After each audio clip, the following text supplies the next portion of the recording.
The peace and joy of Jesus be with all of you, my dear social media parish. Wonderful to see you. We are growing in the season of Lent and we are becoming more and more like Jesus. This is the grace and fruit of Lent. So today we are into the 5th Sunday of Lent.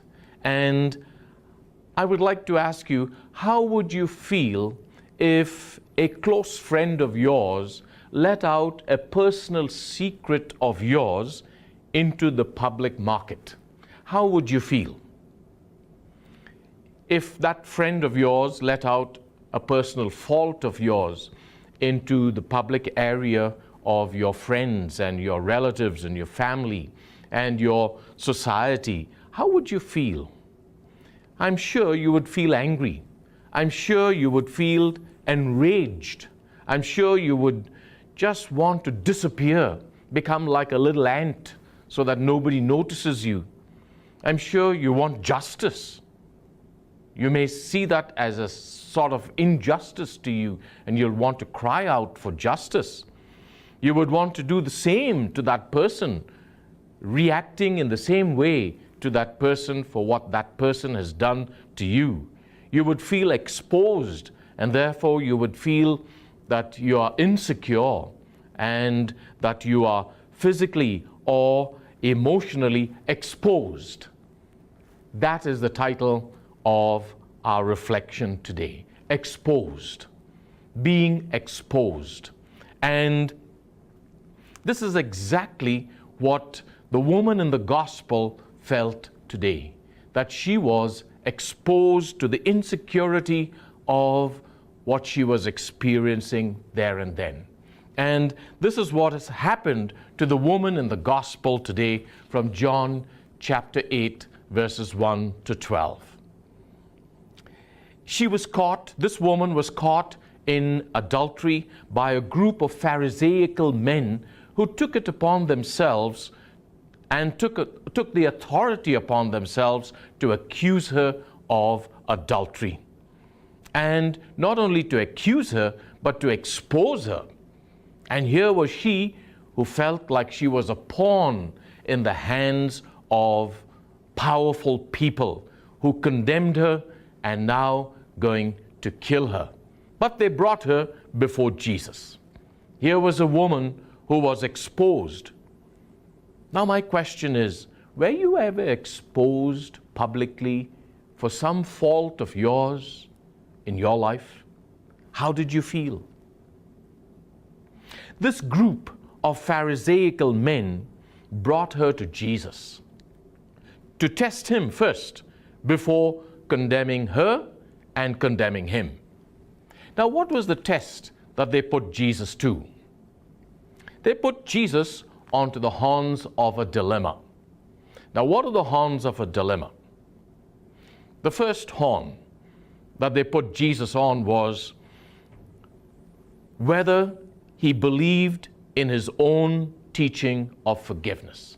So they brought her to Jesus and said, this woman has been caught in adultery. What do you have to say about her? They expected that Jesus would forgive her because that was his teaching. And if he forgave her, then the other horn of the dilemma would kick in. And what was the other horn of the dilemma? They would accuse Jesus that he's not observing the law of Moses. And therefore, between these horns of the dilemma, he would be condemned with her and both of them would be stoned. So what was Jesus' answer? What was Jesus' answer to this question, to the horn of the dilemma that Jesus has been put to? Jesus bends down, stoops down to write on the ground. Now, why did he write on the ground, and what did he write on the ground? Now, scholars have been so preoccupied with these questions, but actually that's a distraction. Why he stooped to the ground and wrote on the ground? Maybe he was asking for time. Time for them to think about what they have done and the action that they have done. So he wanted to give them some time to reconsider their action and their demand. What did he write on the ground? We don't know. You can imagine what he has written on the ground. I leave that to your imagination. But the fact that he stooped down and started writing on the ground is what is mentioned in the gospel today. And as he was writing on the ground, these Pharisaical men kept on questioning him and getting impatient. So Jesus was trying perhaps to work them up a little bit so that they may come to know and realize what they are trying to do. And when he stood up, this is what Jesus said. He said, "Let anyone among you who is without sin be the first to throw a stone at her." So this is the first time now he stands up after bending down to write, and he talks to them. "Whoever has no sin, let him be the first to cast a stone at her." And then he bends down again, and there was silence, absolute silence. And then something began to happen. And what was that? When the scribes and the Pharisees heard what Jesus has said, they went away one by one, beginning with the elders. And Jesus was left alone with a woman standing before him. Jesus reversed the whole situation without accusing anyone. Jesus reversed the whole situation, and without accusing anyone, he accused everyone. The very situation made them think, made them answer that question in their own hearts. And this is what happened again. Jesus said, "Let anyone among you who is without sin be the first to throw a stone at her." You see how Jesus reversed the whole situation and brought the accusation back again to everyone in that crowd. And they all left one by one, beginning with the elders. What do we learn from this teaching? What do we learn from this action of Jesus during this period of Lent? Number one, how do we apply this teaching to ourselves as we journey through our Lenten season, becoming more and more like Jesus? Number one, before accusing others, I need to question myself. Before throwing a stone at others, look at the stone in my hand first. Secondly, I need to acknowledge my own sin first. That's why elsewhere Jesus says in the gospel, when we are correcting people, we look at the splinter in the eyes and behavior of others, but forget the beam in our own eye. Thirdly, I need to drag myself first to Jesus before I drag others to Jesus. I need to go down on my knees before Jesus, before I bring anybody else. Fourthly, to look upon others with compassion and with pity, just like Jesus, who looked upon this woman with compassion and pity. Why? Because they may be going through a greater pain and suffering than me. Maybe they are having a greater struggle, carrying a heavier cross than me, and I don't know why they are doing what they are doing. Fifthly, everybody is in need of compassion and forgiveness. As much as I am in need of compassion and forgiveness, everybody, and you also out there listening and watching this video, you also need mercy, compassion, forgiveness. Sixth, I don't need to expose people publicly, but approach them humbly and respectfully like Jesus. There is also meaning in Jesus bending down. The woman standing there, by bending down, now this is my interpretation, not a scholarly interpretation. By bending down, Jesus is respecting the presence of God in that woman accused of sin by these Pharisaical people. Jesus bends down, even though she's a sinner. Jesus bends down and honors the presence of his Father in that person. Why?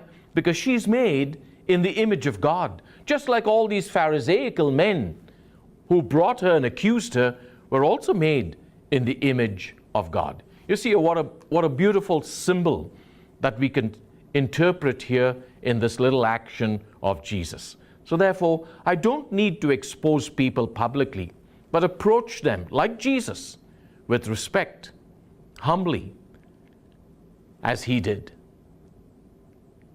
He knew the woman had sinned. He did not condone her sin, but he called sin, sin. And this is why Jesus said, again in the gospel today that we read, he said, "Woman, where are they? Has no one condemned you?" She said, "No one, sir." And Jesus said, "Neither do I condemn you.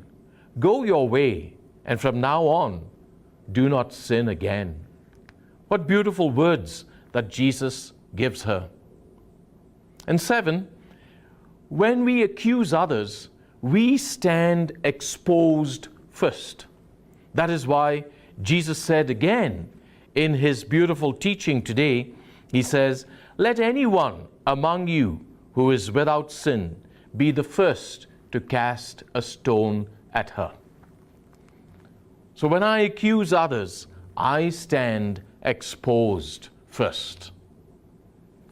So let us learn from Jesus. What can we learn again from Jesus? Number 1, to acknowledge our own sin and call sin, sin. This is the process of Lent. Lent is a time for metanoia.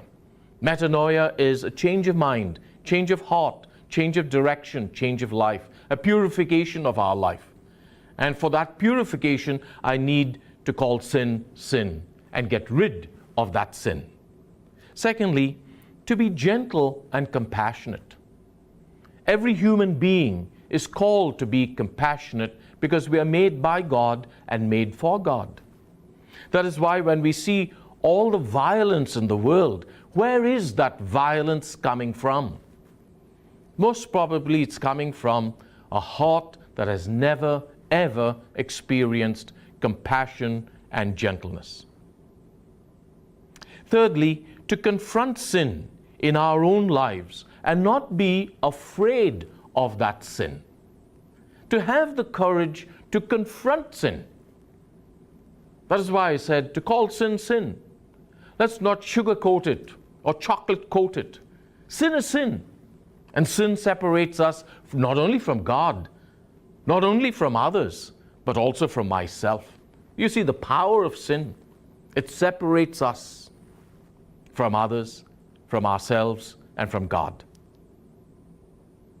And thirdly, or fourthly, to forgive as Jesus has forgiven us by giving us a second chance. When you look at this whole incident of this woman caught in adultery and brought to Jesus by these Pharisaical men, Jesus is giving this woman a second chance, as he would give even these Pharisaical people a second chance.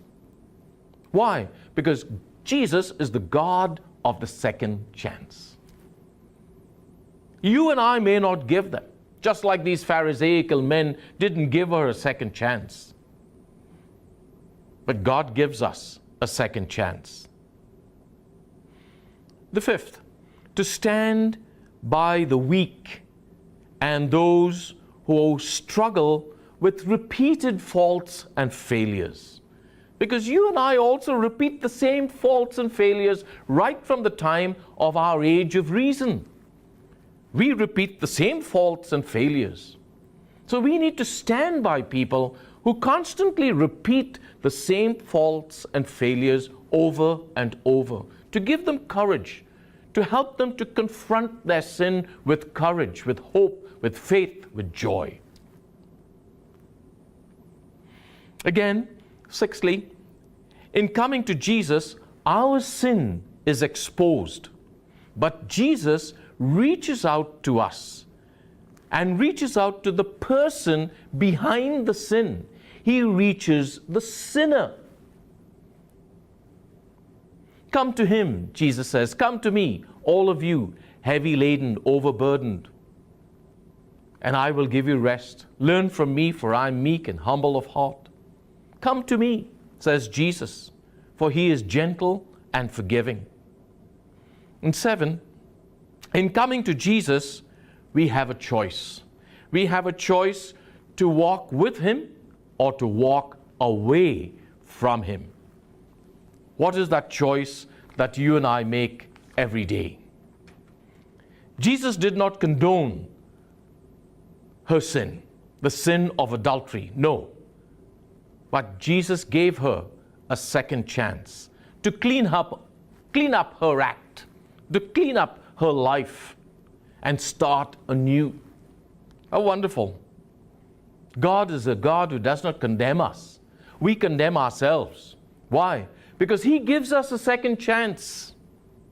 And if we don't clean up our act, if we don't clean up our life, then we are condemning ourselves.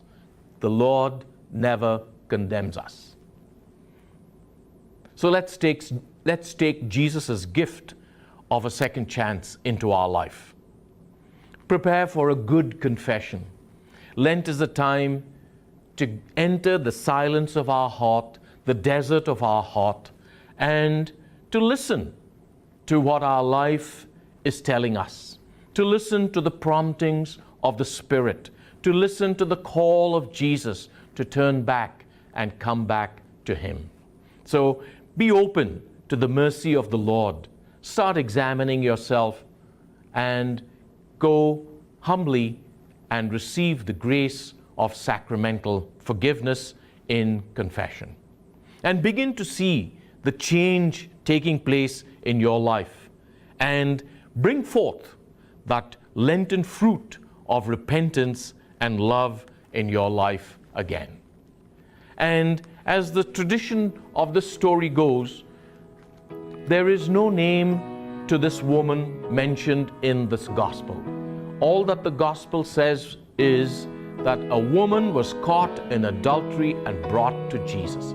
But tradition has given her a name, and her name is Mary Magdalene. And as the story goes, Jesus said, "Woman, where are your accusers? Has no one condemned you?" And she said, "No one, sir." And Jesus said, "Neither do I condemn you. Go your way, and from now on, sin no more." And this woman, Mary Magdalene, tradition says, has become a saint. So there is a saint in you. There is a saint in me.